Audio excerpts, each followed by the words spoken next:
Hello, ladies and gentlemen. Great to have you with us. Thank you for joining us on TravMedia Meets. I'm Henry Hemming, Managing Director of TravMedia. Lovely to have you here today. Our latest TravMedia webinar, it's going to be a good one. We're looking at when freelancers are the best bet for a job and when you need to be a little bit more careful. This is the third of our 6 webinars for 2023. We've chosen a panel that consists of 3 great top-name travel freelancers, but we've also chosen people who bring more to the table because of their background and their expertise and their wider capabilities. So more on that in a minute, but for now, let's just introduce them to you all. So our guests are, firstly, I think this is roughly alphabetical, Adrian Phillips, freelance travel writer and publisher.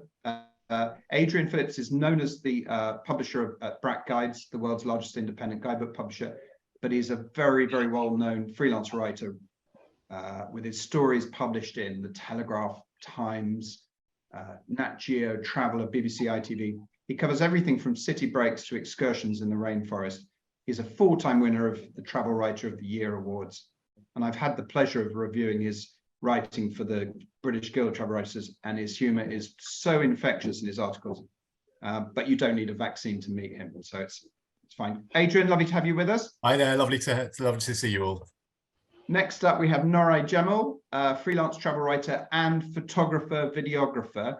Norai is a London-based award-winning photographer and writer, specializing in Australia, Latin America, and Europe, but will happily travel anywhere for a good story. Her book with Brack Guides, The Travel Photographer's Way, was shortlisted for the 2022 Edward Stanford Travel Writing Awards. That's very prestigious. And she's been the British Guild of Travel Writers Photographer of the Year. She's a regular writer and photographic contributor to Nat Geo Traveller, The Wonderful Journey, Wanderlust, Adventure.com. She's also an experienced public speaker, expedition leader. She presents photography masterclasses. She lived in Chile 6 years and spends several months of the year in Western Australia because her sister and folks live there, and she's worked as a photography guide in Patagonia. Norai, I hope that covers it. Very good to have you here today. Hi, thank you. Sounds a bit big-headed when you read it out like that. You can keep going if you want. And last but not least, we have Chin Shear, freelance travel writer. So Chin is a freelance journalist and editor specializing in food and travel. She was acting travel editor of The Independent for quite a while and led the digital travel desks at The Sun and the Metro.co.uk. So she brings to this debate experience from both sides of the fence, which I think is really important in how we constituted our panel. And as a freelance writer, her work has appeared in The Times, The Independent, CNN Travel, Nat Geo Traveller, and alongside her journalism work, she writes Money Talk, which is a personal finance newsletter for freelancers. Chin, great to have you with us. Thank you for having me. Very, very good indeed. So the format today, I mean, today's topic came about as a result of feedback from you, our TravMedia PRs. And, you know, we know that when PRs are looking to place maybe a story exclusive or especially people for a press trip, choosing a freelancer really can pay dividends, but sometimes things go a bit awry, and we're going to really cover that off. We're going to try and unlock the secrets behind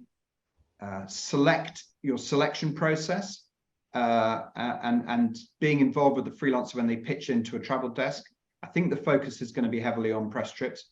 We're going to look at the other side. Freelancers often deliver multiple pieces of coverage. I think that's going to come up a lot today.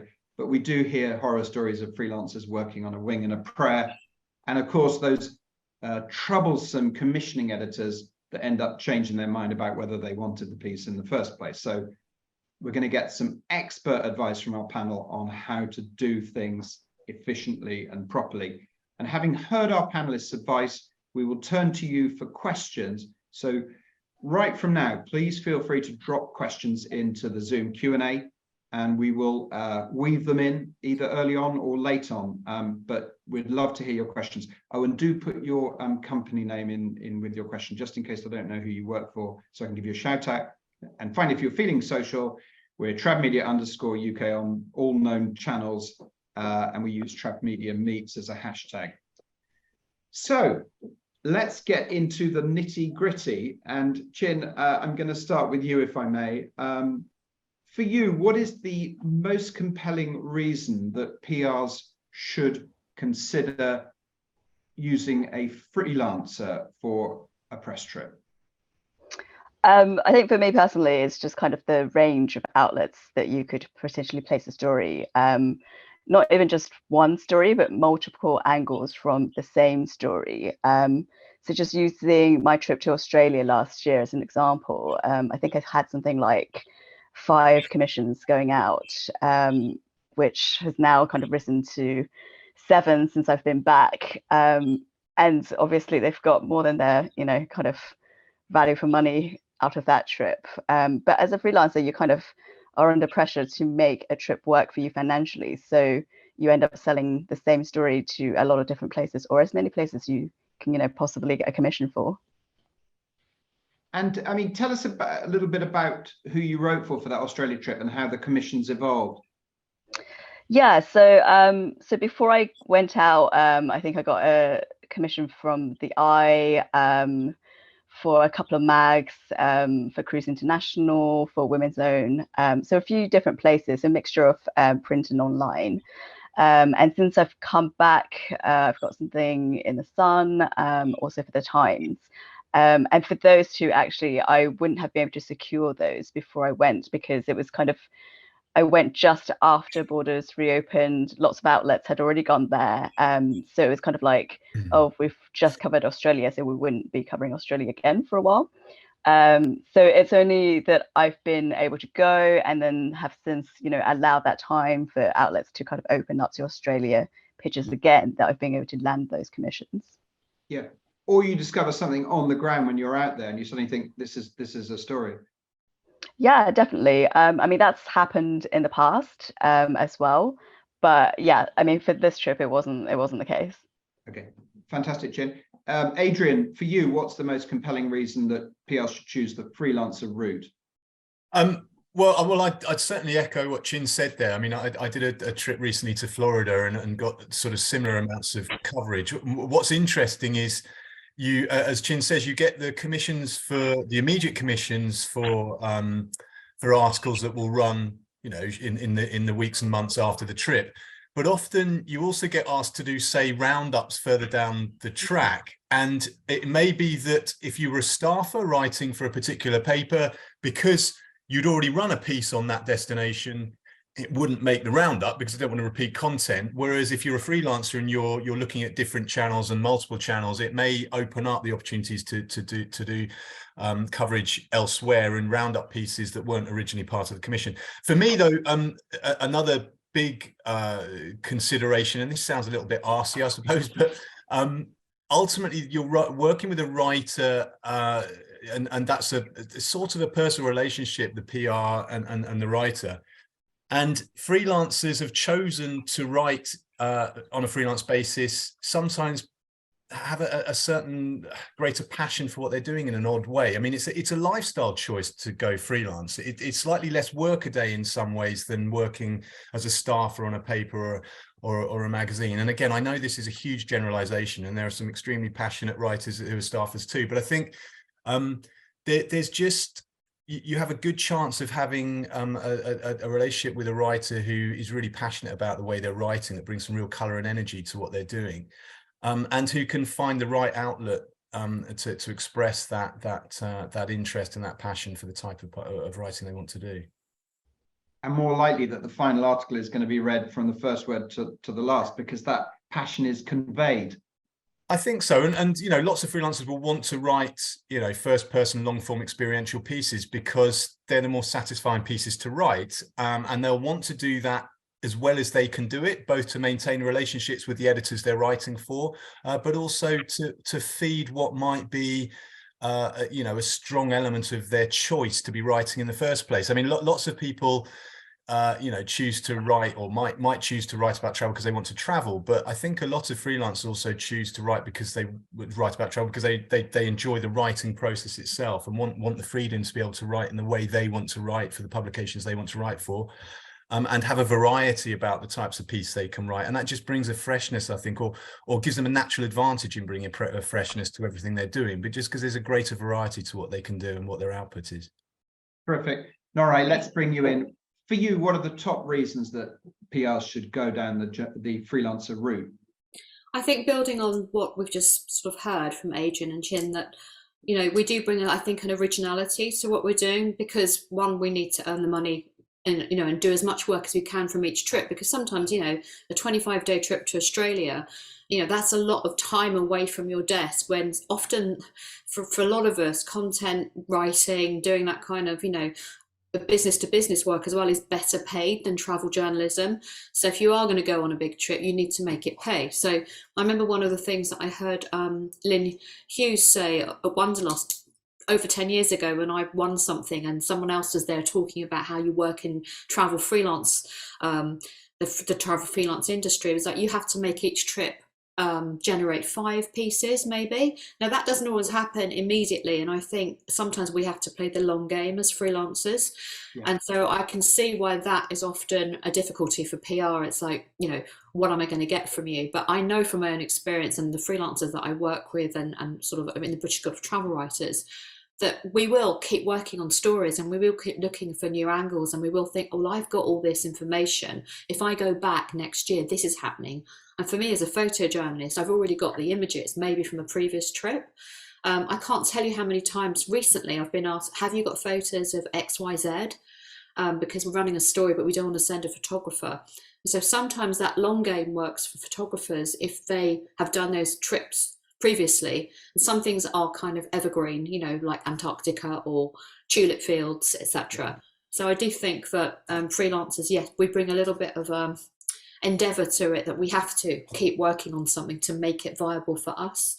And also, as Adrian said, the passion. We also, I think, are become sometimes destination specialists because of that. So yeah, lots of things, like, I guess, make us kind of worth going to. Yeah. I mean, on the passion point, which Adrian put so eloquently, I mean, I do accept that some media titles have some staffers who are almost like freelancers because they're permanently on trips, even though they're staff. But Quinn, as someone who's worked as a commissioning editor, for media titles, did you sense that you get a better story from freelancers? I think it depends on who the freelancer is, and I think I mean, everybody works differently, and I think every outlet is different. I would say some. I mean, I've worked for a range of different audiences. The audience for The Sun is obviously very different from the indie.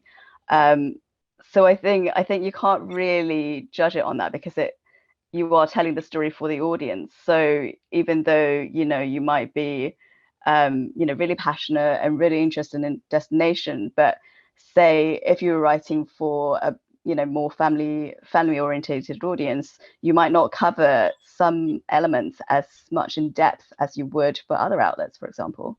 Yeah.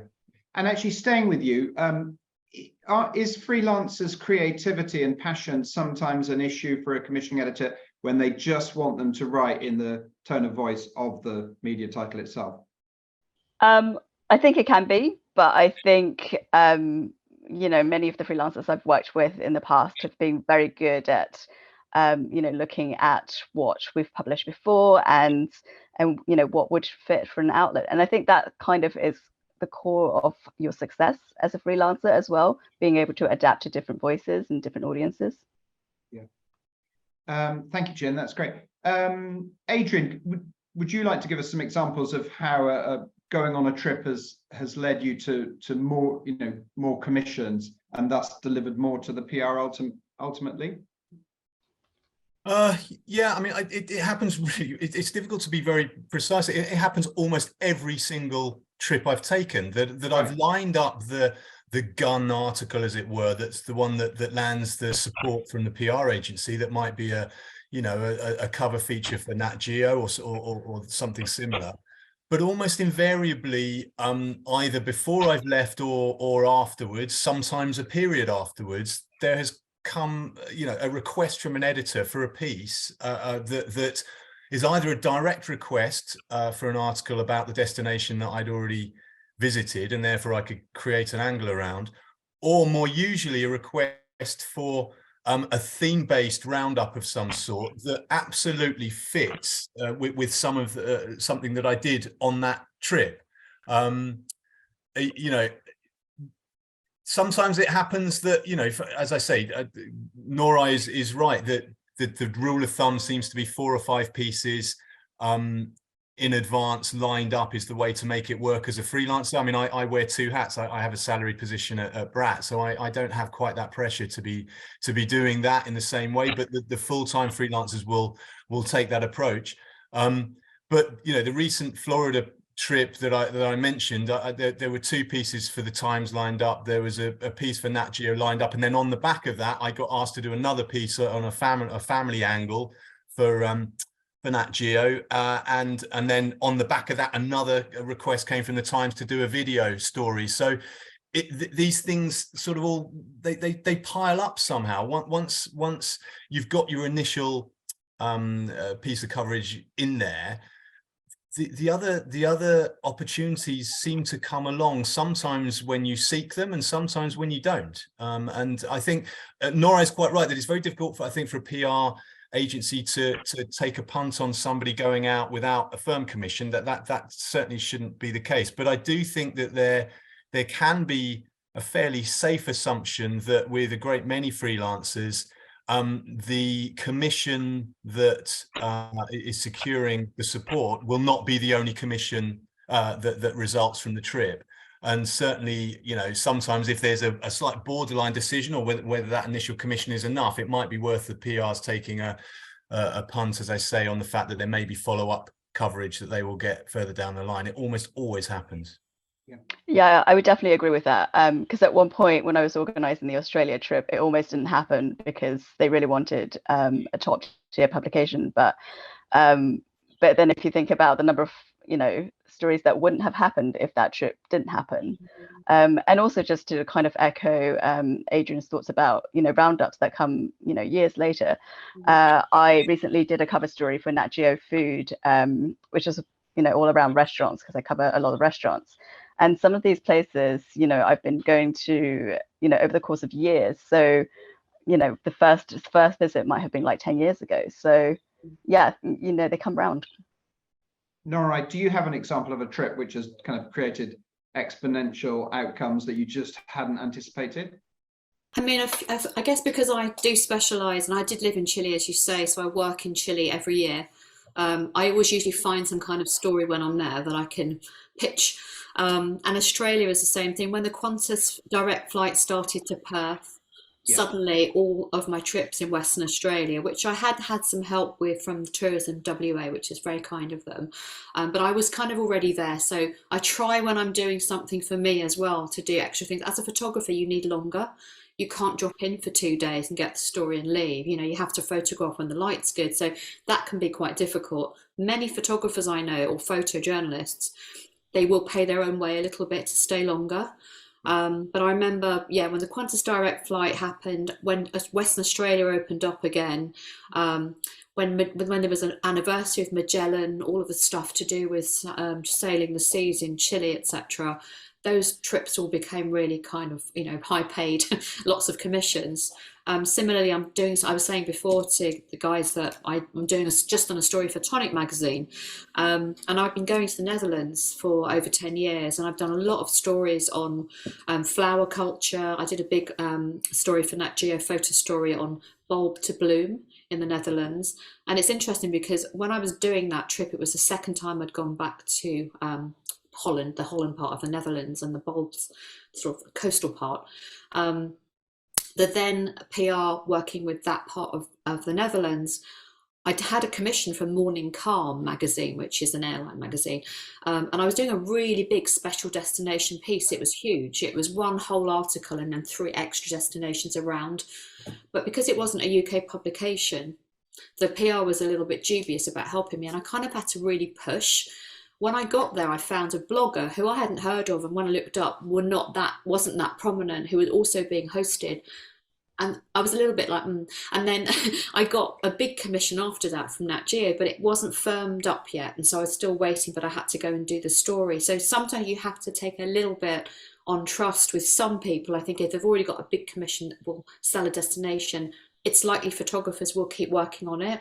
But, you know, many times, and most photographers will tell you this, if you get a good idea from a PR and you go to a commissioning editor, they'll often say, can I see the photos? Before they'll give you a photo story, and you haven't taken them yet. So there's a real dichotomy there for us. And so lots of us have other work to pay for our trips, so that we're not always relying on press trips, because it doesn't really work that way for photojournalists, sadly. Yeah, brilliant. And we're going to get on to photography in a minute. There's going to be some tough questions around freelancers coming up. Don't worry, audience, but I'm just going to keep on the positive. It seems to me that not only can you deliver exponential outcomes from a trip into multiple media publications, and you can be loved by the PRs for years, but also you can help the PRs in how they message the destination, and you can come up with new story angles that you get on the ground. I remember this as a travel writer. You get there and you just see a story and you say, well, actually, I think this is great. I once did something on autumn gold colors in Scotland, and they ended up doing a whole campaign around it. Maybe they were doing it already, I don't know. But can you give us examples of how you've messaged destinations or come up with story angles on destinations that has really changed PR's campaign? Chin, do you want to kick off that one? I'm not sure I've done that personally, actually. So I will leave it to the rest of the panelists. Okay, no, that's fine. Chin just doesn't want to show off, I know.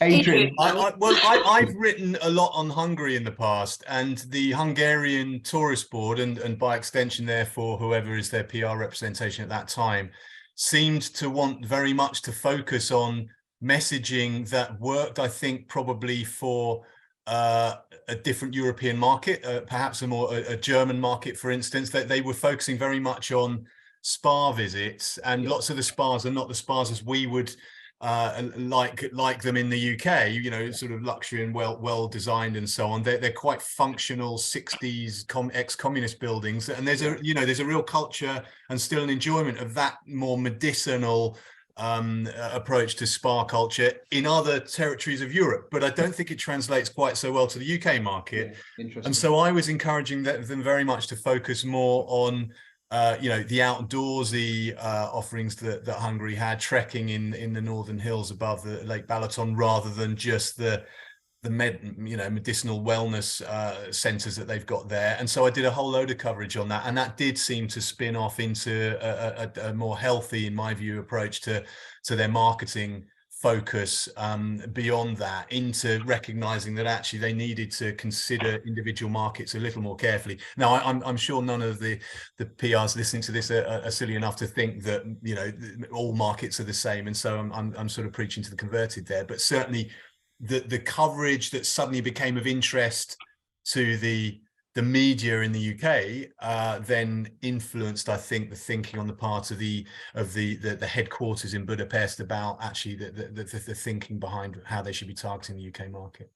That's a really fascinating example. Norai, do you have a similar example for us at all? I don't know if I changed anything, but maybe it was just the zeitgeist. But after talking about the total solar eclipse that was coming to West Australia this April, I got some really nice ideas from the press releases and the media kits. But when I started looking into it, it was the sort of indigenous side of that, of indigenous astronomy, that became really interesting to me. And when I was I was in Perth with my parents anyway, so I did quite a lot of tours and started to look into and research and talk to people while I was there. And I loved doing that. That was a long form thing that I did for adventure.com. I don't think that maybe that would have been pitched out as a press release to someone else to do that story, because when I was on the ground, I was able to get connections and talk to people and find out who to interview and who to try, whose voices to include. So I think you do definitely when you're on the ground, and if you've got the luxury of time, which you don't always have with press trips, we've talked about this before, sometimes you are just doing that one angle. But if you can sort of have a little bit more time to research, and that's why going back somewhere that you've already, as a photographer as well, you already know what the sort of the basics are there, the culture maybe, the history of that country. And so if I drop into Chile and try and tell a story, I've already got decades of experience of researching and living there, so I might be looking at a deeper, more cultural take rather than a roundup. But then you can do those two things too. So I think that's why freelancers who specialise, some people do really know destinations well, although I've heard of lots of freelancers who seem to specialise in the whole world, which kind of like, really? And we all try and do that because the fresh eyes things is good too. If you send me somewhere I've never been, I'll write that kind of like, wow story. So there's that balance, isn't there, between a freelancer who's kind of really sort of going into sort of detail and depth about a place and knows about something. Also, we all have backgrounds in other things, I would say. So someone asked me recently after I wrote my book for Adrian and Brat Guides if I was also a writer. And so I've worked as an English teacher and I have an English degree, and my background is literature, but also dance and drama.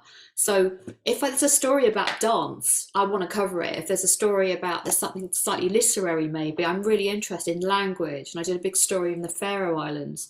I was invited on a short fan trip, press trip, and I met somebody there by chance outside a church, and he happened to have written the only and first Faroese to Faroese dictionary and saved the language from dying out. So I was like, what? So I had to go back and pay for it because it was for the BBC travel, and no help allowed. But I wouldn't have known that if I hadn't have been invited on this very short weekend trip to the Faroes. So sometimes if you work with people that are doing that extra for you, you're going to get more coverage. Can you give us a few Faroese words from the dictionary? Oh God! Oh no, that's really unfair. That's really unfair. I'm gonna no, I can't. But I remember there was a nice word for the thing they put over the chimney, which was a hole basically. It was to stop all the rain coming in. It was like a sort of plastic thing. I can't remember what it's called now. I'll come back to you on that, Adrian. Thank you very much for that. It was a few years ago. Okay. Actually, Nori, while you're there, and you mentioned photography, so a lot of PRs may not have commissioned people for a trip where photography is part of the deliverable. Tell us a little bit about the contracting process with the PRs, whether they're in-house or agency, for a press trip, and what you deliver and what the outcomes are. Give us the short form on that. Yeah, I mean, usually I don't pitch just photo stories, but I do offer that as, if I'm writing something, then I know I'll be able to get really great pictures, obviously, because that's what I do as well. Yeah. But I have worked with PR before where I've done it with Western Australia, where I offer a bank of photos for their picture library. So in addition to me telling my story, I'm going to give them additional. So I'm always thinking that could work for Nat Geo. That might be something to hold back for, I don't know, a BBC travel story if I'm doing something that is non-funded. And then, I'll get trips that are longer from tour operators, maybe via the PR, because I'll, as a kind of like a little barter, they'll send me up to the Kimberley on a bus, for 2 weeks. And I'll take photos along the way and let them use that for their campaigns. And that can work really well. Cool. So you get a couple of publication deliverables and then you give them a bank of photos. And on what sort of terms do you give them those photos? Are they free for them to use? It depends. I mean, if it's, I'll just give those into a sort of original, unique photos that I won't use for anything else. And they don't want the kind of stuff I would use in my magazine shoots anyway. They want to see people eating lunch on the bus on the way up. But it's just sometimes if those trips are thousands of pounds worth of, dollars or thousands of dollars rather, and it's going to take 2 weeks, they're not going to put you on necessarily if you haven't. And they'll do that if you haven't got a commission. That's the thing as well. And then you get the commission afterwards because you did the trip. So sometimes I'm working backwards. It's always different. So. What the ideal is to get Nat Geo to commission you to go and do a photo story and everyone sends you and pays for it. I did a story on Seville for Nat Geo and I think the PR could only host me for 2 days. Yeah. But I was illustrating somebody else's article and I'd read it and there were quite a lot of locations and I did my shot list and I knew where I wanted to go and it wasn't going to work if I flew in, had 2 nights and flew out. So I had to kind of negotiate a rate, but I had to pay for another 2 nights in the hotel at a media rate to stay long enough, and it was worth it. So you know, but sometimes we are having to do that as photographers, and it's hard. But I know lots of photographers who go and they'll go and hire an Airbnb in somewhere really sort of like cheap and off, you know, off the beaten track. Yeah. And they'll look for stories, and then they'll come back after 6 months and sell all those photo stories. So very good. it's not that straightforward, and it's not always the same. For PRs, getting good quality images of the brands and of their clients used to be a huge problem, but given that photography has grown so exponentially, it's maybe less of a problem. I think so, but what I would say, just really quickly, because I do get asked for pictures a lot. Yeah. When I see photo stories that are illustrating someone's words and they are a hodgepodge of different picture libraries, yes, you can get pictures. But from my eye as a photographer, and I'm probably a bit critical, there's no cohesiveness to the story, and it's not always very authentic. And sometimes the imagery is not maybe as ethical as a person who's spoken to that person then. These might be from 10 years ago, and they might be more advertorial in style. So yeah, you can get imagery from all over the place, but I'm a bit of a pernickety one when it comes to that. And I think I can understand you can't always send a photographer and a writer somewhere, but I think if you're doing a story where images are important, then you sort of consider sending a photojournalist who can do both sides of it. I don't know. I recently got asked by a Nat Geo writer who's lovely to give her lots of tips because she was going on a trip. I won't name her or say where she was going, but she was a bit panicked about, you know, having to take pictures as well because the PR just couldn't send 2 people. So I got her to read my book, Adrian. Very good. She said it really helped. She took it with her actually and sent a picture.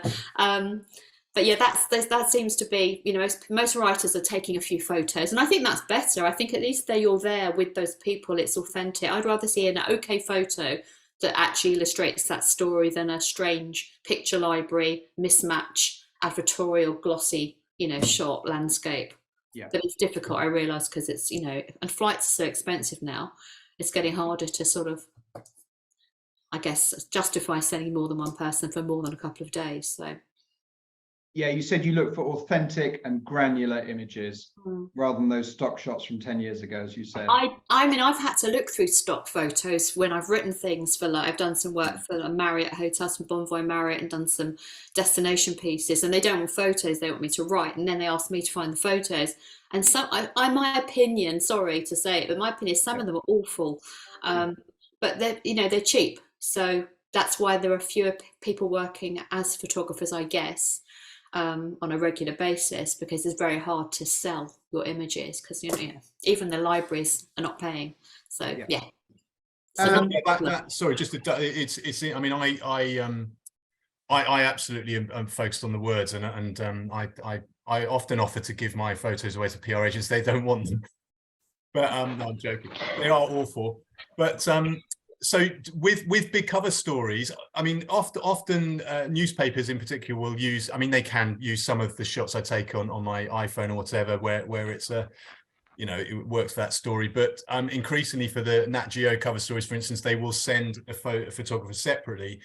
And that is a slight area of tension, I find, because they tend to do it after I've done the trip. They want to know what the photo shot list should be, which is fine. But I'm then nervous about the photographer then approaching the PR agency and asking for additional support when the PR agency may in advance not have realized that might be coming their way.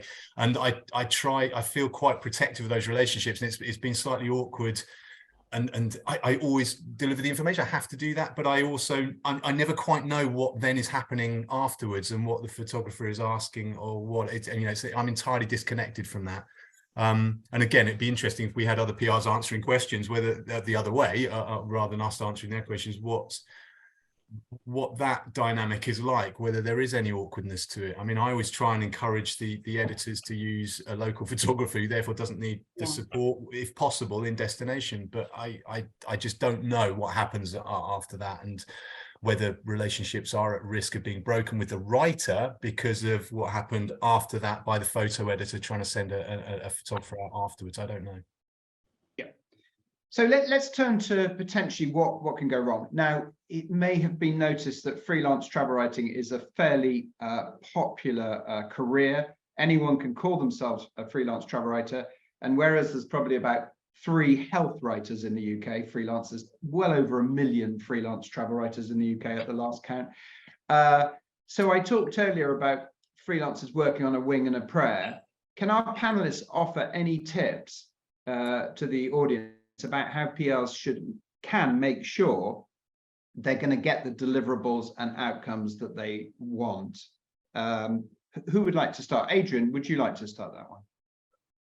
Well, I mean, Nora mentioned specialisms earlier, and where possible, I think it's a case of seeing where the specialisms are. I mean, I tend to write personally about outdoors and slightly soft or sometimes harder adventure stuff, wildlife and nature based from a lay perspective rather than a wildlife specialist. If you wanted a wildlife specialist piece, there are then wildlife specialists out there to target, and the easy way to find them is to look through BBC Wildlife magazine or other relevant publications to find the ones that work for you. So check out the creds. Check out the creds. Oh, completely. Check out the press. I mean, there are then, things like the database of the Guild of Travel Writers, where there are specialists, and I think that's still available for people to search. Yeah. But generally, Google. I would have thought you Google it, don't you?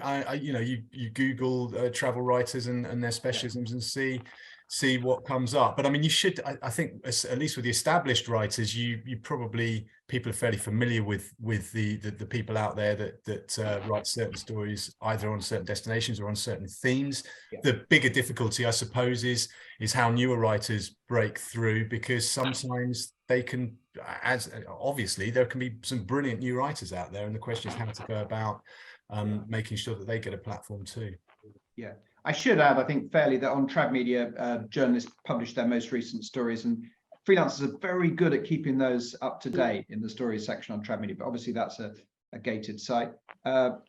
Chin, have you got any advice around how PRs can make sure they don't get their fingers burnt? Yeah, I mean, I would say it's happened to me a couple of times where one time a story that I had a commission for, the magazine then folded. So obviously that story didn't go ahead, and it happened after I came back. So obviously it's the case of like trying to get coverage elsewhere. Not ideal. But I've also had, editors changing their minds after I've come back from a trip. Yeah, absolutely. But I would say it's helpful to kind of look at the track record of, where a writer has been published, what kind of stories they usually do. But also, UK and US outlets, for example, work very differently. If I'm trying to pitch something to a US outlet, an editor would usually say, pitch to me after you've come back from a trip, because in the US, the expectation is that you would go on a trip without a commission and then try and place it after you come back. But I think in the UK, most cases, PRs would request that you already have a commission before you go out. So I think that's kind of less of a problem. But I think it's just, I mean, there is always that possibility that, something might go awry and, you might not get the coverage that you're looking for. Yeah. Nora, any tips on kind of contracting with freelancers? Yeah, I mean, I would just say what Adrian said is that, if you know, and also Chin as well, if you know the people that you're working with, check out their work and what they've done before, if you want to know that they're going to come up with something. But there are issues, again, as Chin said, about, editors changing their mind. I've heard of writers recently who, they've been sent the press release, they've been sent the offer of a press trip. They've gone and got a commission, and they've gone back to the editor who's then said, actually, it's not, sorry, the PR who then said, actually, we can't offer you a place anymore because blah, blah, blah, we've got a better publication. Then you have to go back and say, well, I can't do it now. And that can cause problems as well. But that idea that you only go on a press trip with a confirmed commission, obviously that is what we're used to in this country. But it's a bit of a shame, I think, because I think, as you say, in the States, that's not how it operates. And so you do get, I think you get more diverse stories, you get more interesting things back, because you let writers go and be on the ground and look for the story. Because otherwise everyone's really getting, that's the thing for me as a photographer as well, is everyone's taking the same picture. If you have 5 people on a press trip, they're all doing the same story, really. They're all getting the same food and doing the same things. And so, there's that idea that maybe you can be a little bit more original if you are not sort of just so constrained by that 2-day trip with 5 other people. But contractually, I don't know. I guess it's difficult. I mean, I think there is a danger, as Adrian was saying about looking for specialists, there's a danger that you always go to the same people because they're bankable. And that happens with photographers as well. There are certain people that get, regular work with the same magazines, and things become a bit samey. So you do, I think, yes, you want to rely on someone you know is good, but maybe they're writing about wildlife for the first time. I know a few people who pivoted during lockdown and have become quite knowledgeable and interesting, but if you don't give those people a chance, you only go to the specialists that we know of, you will have the same people doing the same work over and over. But, there are bankable writers who always win awards, Adrian. And so, of course, those people are going to be your go-to freelancers too. But, a balance between that and maybe new voices. And if it is a new writer, hopefully they've got a blog and they're showing what they can do. And maybe they got a commission on something a bit smaller, a smaller platform possibly. And they're going to then pitch to the Times or the Telegraph, and maybe those people need to be given a go sometimes. But the self-described photographers and writers that sometimes don't deliver, you kind of know from your own perspective that maybe they're not quite up to the job, and they want to get in, so they're saying they're a travel photographer or they're a travel writer. So yeah, I just think you need to do your research around those new people, just make sure that you're happy, with what they've done before. Really, but it is one advantage of working with a freelancer, I guess, is that if they get burnt by a particular publication, either because it folds, as Chin said, or the editor change their mind, that they can actually take the story elsewhere. They may not find a home for it, but there's a chance they will. Whereas if you're working with a staffer and they decide not to run the story, that's gone. I mean, there's no second chance there. Yeah. I mean, going further, can you think of any situations where maybe PRs are better off looking for an in-house journalist and a freelancer, or is a freelancer always the right choice? Anyone got a thought on that? I can go. So I've been speaking to a PR about a big hotel launch in London, and I've basically told them that it would be really hard to place as a freelancer because every publication would want to just send their own stuff to do that story because it's in London. Whereas if the launch was somewhere, remote, or like further away where they might not be able to send somebody, then it would make sense to send a freelancer. But also if you're maybe looking for, an extended piece, really detailed coverage, or if you just wanted, really wanted to land a specific outlet, that's quite niche. So, for example, if it was, a high-end luxury magazine, then it would make sense to go in-house. And of course, they could also recommend a freelancer. It doesn't have to be that they'll just send a staffer. Very good. Any other thoughts on that? Yeah, and obviously, travel desks, travel writers that are staff can guarantee the commission. They're straight into the commissioning editor. They're like, should we do it? You get your confirmed commission, and you, as Chin said, you choose the publication. So, you can go directly with a unique story to that publication and give them an exclusive, and they'll do it for you. So I can see why. And there are very good relationships between most of the travel PR and, the big name publications. So we know that happens. So what we're doing, the freelancers are going around the edges, trying to sort of think, well, I can tell that a different way, or I can do that in a year's time and, have a different aspect on it. But yeah, and a lot of the people that I know who were freelancers who have now gone to work for travel desks are obviously bringing those skills as well. So there's some brilliant, passionate writers, as we said before, working on the travel desk. So, it's a balance, isn't it? But I would say the immediate commission and the guarantee for the ones that we probably can say are not going to go out of business in the next year, that, you know what you're going to get from that publication and how many pages, etc. Yeah. I guess there are some areas like kind of cruising and skiing where freelancers really rule the roost. And then I guess PR should look to freelancers for kind of specialist destination knowledge. Those are kind of key areas. Are there any other key areas where freelancers are going to be your first choice? Well, I mean, as Chin said, sometimes going to direct to the publication, they may farm that out to a freelancer anyway. I mean, I've had a fair few times where the Times or the Telegraph come to me and say, "Can you do this?"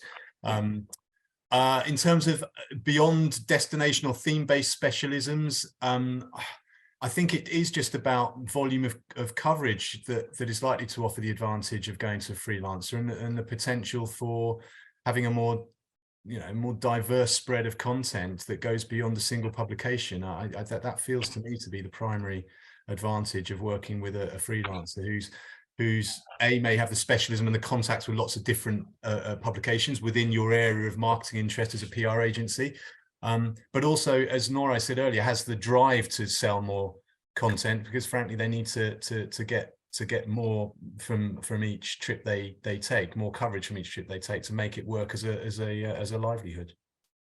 Cool.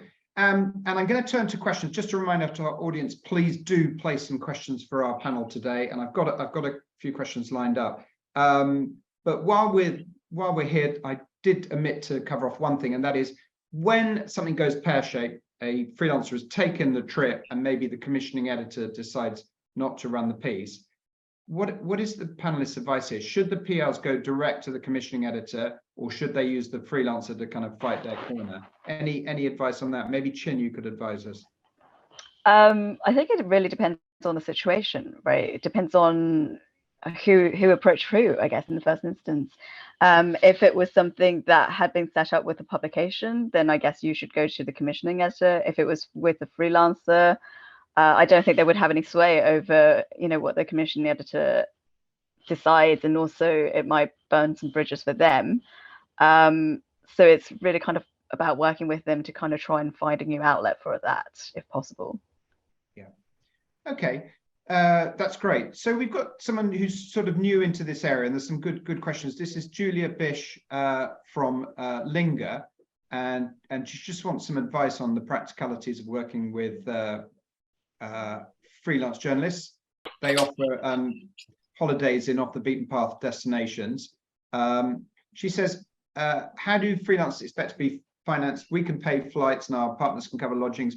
Is this just all that freelancers expect, and their earnings will come from commissions, or are there any kind of extras that freelancers ever ask for? Adrian, you've got to the remotest corners of major jungles in the world. Have you got any additional demands? No, I'm extremely demanding, Henry. I need a private jet going in, and no, I mean it's absolutely just that. It's the travel cost support. It's the transport to get there, and then full support in destination. Sometimes one difficulty, this is more with frequently with tourist boards, but PR agencies too.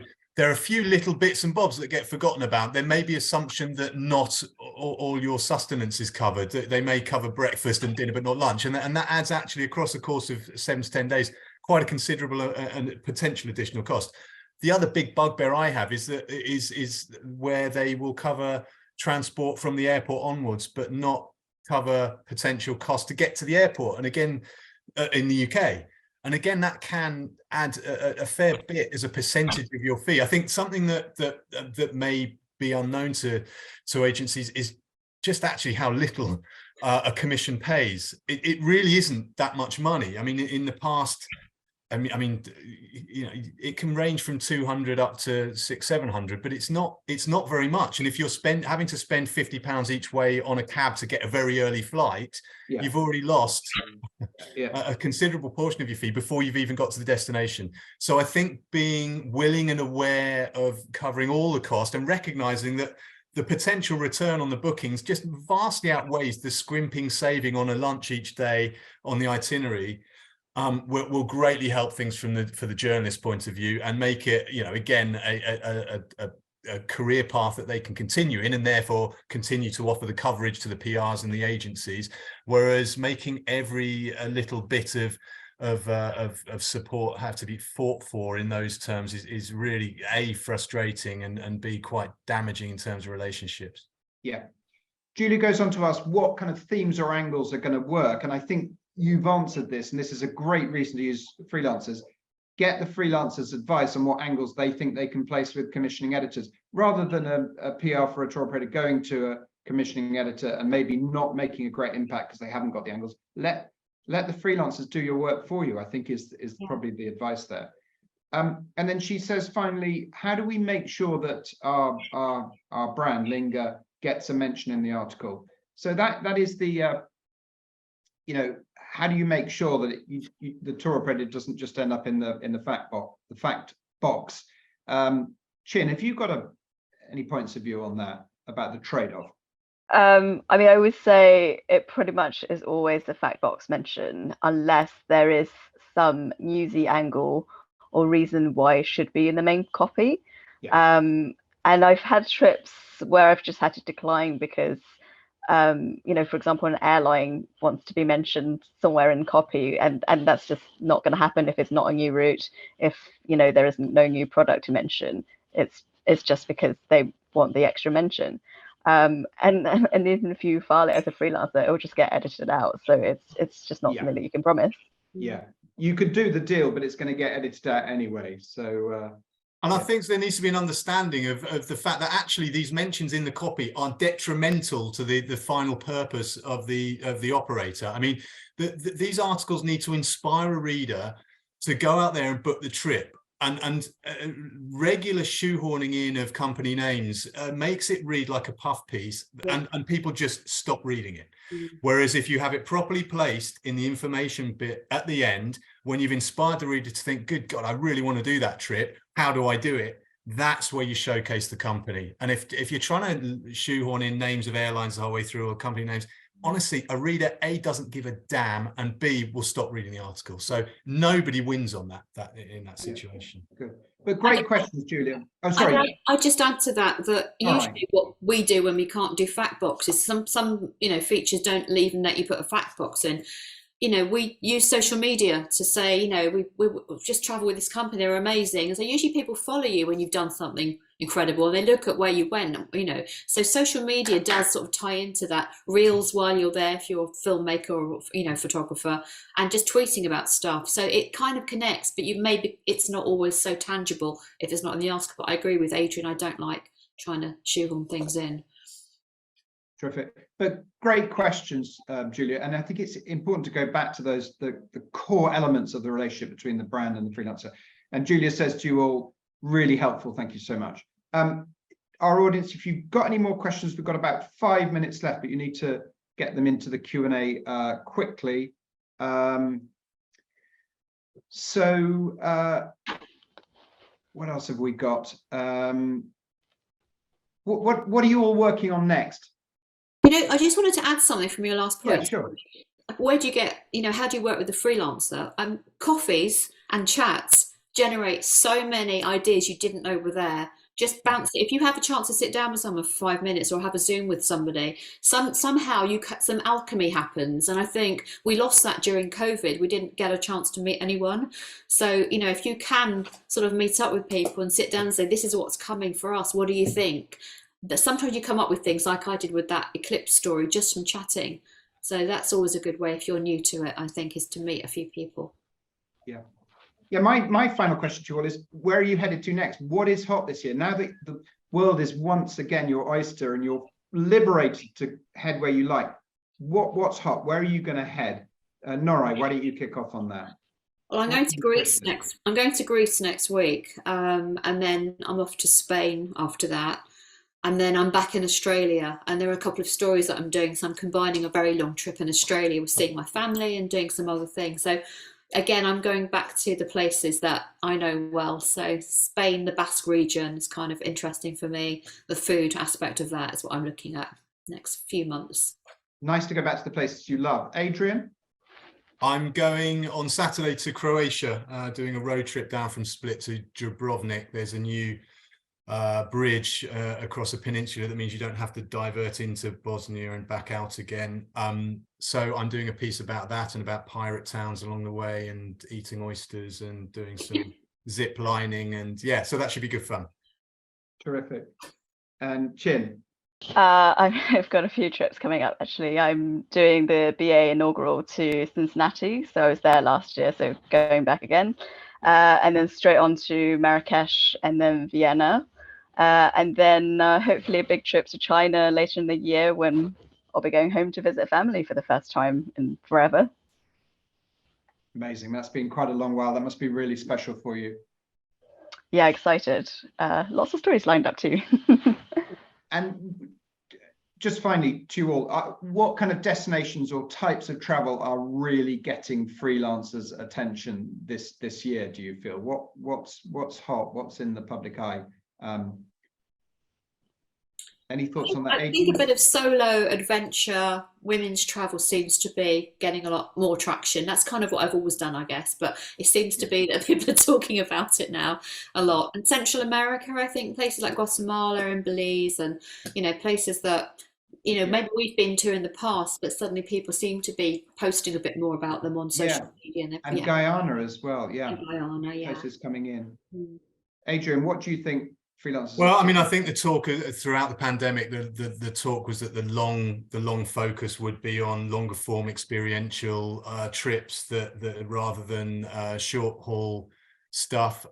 So a slower approach to travel.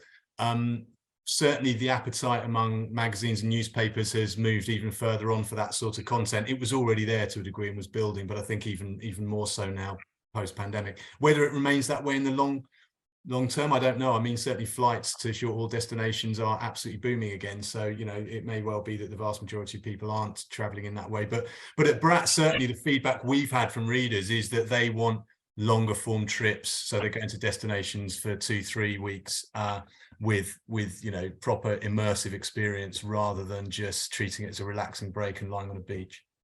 Cool. I've got a couple of questions. A very specific one from Kat Hamilton PR. So what are the panelists' thought on a situation where a media title wants to send a writer on a group press trip, hasn't got a staffer available, but the PR knows of a freelancer who can cover it, but the media title says, great, but we've got no budget. Do you think in those situations it's acceptable for the freelancer to be paid by the PR company, or is that just a no-go zone? I think that would be a conflict of interest. Like as a former editor, that would be an absolute no for me. Okay. I just sense there's obviously a situation here where there just isn't maybe the budget, but you think that's a no-go. And Liz Blakeborough has said, as freelancers, are you inspired to take UK trips as well as those further afield? Obviously, the UK did very well in the pandemic, but is the UK still hot for you? Yeah, definitely. Yeah. Anywhere definitely. special in the UK? Go on, Nora. Were you going to say somewhere? Anywhere? I was going to say the Isle of Wight because I've never been there. Can you believe? And I was talking to the Isle of Wight PRIMM, and I really want to go. And places in Scotland, Ireland, Wales, and just for me, all the photogenic parts of the UK, which is everywhere really, outside of London. Sorry, country places, coastal places, Cornwall and Devon. There's always stuff that you can. There's always stories about food and people. So yeah, 100%. Yeah. Henry, can I just go back to that Kat Hamilton point? Because I don't think it's a situation that comes up very often, but it feels to me that there might be a way around. I totally agree with Chin on this, that there's a from the paper side of you, there's a complete conflict of interest there. It might be that there's a third way where the agency pays the writer to do some other work for them, writing some content for the PR website or something, and pays a good enough fee that they're covering that, and it also pays enough for them to make it worthwhile to do an article for the paper. But it's understood from the outset that there's absolutely no guarantee of the type of coverage that the newspaper, that the writer will do for the newspaper, that it's absolutely separate. Now I can see that's a very blurred line, but if you were doing it with the right writer, I think you could probably assume there would be sufficient separation of those two tasks. You just need to pay one of the tasks well enough to make it worth their time to do it. Okay, two more. We're going to get through these very quickly. Helen Jones at ECT Travel says, what maintains a really good relationship between a travel company and a freelancer? Nori, would you like to answer that? I guess, the long-term relationships that we have where we get to know people, we, as I said, go and have a coffee and a chat. Maybe you go to a couple of events. If you can do a trip with them, that's great. And then, things like the TravMedia Awards, if you're invited to sit on a table with the people that you work with, that's really lovely. And there's a kind of give and take there. There's certain PR, I won't name them all, but there's certain PR I know quite well and have worked with over the years. And yeah, that's how I like to do it. Sort So of keep the dialogue going and make sure it involves face-to-face contact, not just pitching Well, stuff if by you've met email. someone, then you email differently. I've had a Zoom chat with someone before where after that we can just not send all those very long, overly polite emails, and it's just a quick, hey, like, you know, I let you email Henry, like, no, all right, blah blah blah, and you go, yeah, because you know me, so you can, and that's really nice when you cut through that formality once you know someone a little bit better. Yeah. Adrian, anything on maintaining the relationship? Yeah, I think while you know it's important to leave specialists to discover angles to a degree, I think it's really helpful if PRs can come with strong new angles that they're aware would be sellable into a commissioning editor. So coming with strong article ideas is really helpful, but also being aware of where your destination has been covered and being honest about that in recent times is really helpful too, because if you've got some coverage in that geo fairly recently, then it's a waste of time for a freelancer to pitch again for a period of time. And so having quite a firm record of where coverage has come and when it was published and what that coverage focused upon is really helpful as well. Yeah. And Esther Bell in our audience, PR, makes the point, it really helps if freelancers can come back with a no on a press trip idea, you know, just to get some sort of confirmation one way or another whether they're interested is really, really helpful. I think we're going to wrap there, but we've got a good turnout from Isle of Wight in the audience, and we've got two people, Louise Lee and Simon Clark, who say, get in touch, Norrie, do come to our island. So there we are. A commission was completed live on this TravMedia Meets webinar. I can even give Norrie the email address. I've seen a message actually on Instagram. Thank you, I will. Brilliant. To our panelists, you've all been wonderful. Norrie Gemmill, Adrian Phillips and Chin Cheer, thank you so much for joining us. And to our audience, you've all been lovely, even though I haven't had the pleasure of seeing you. Thanks for tuning in, and we will see you on the next TravMedia Meets. Many thanks indeed. Thanks, Henry. Thank you. Bye. Bye.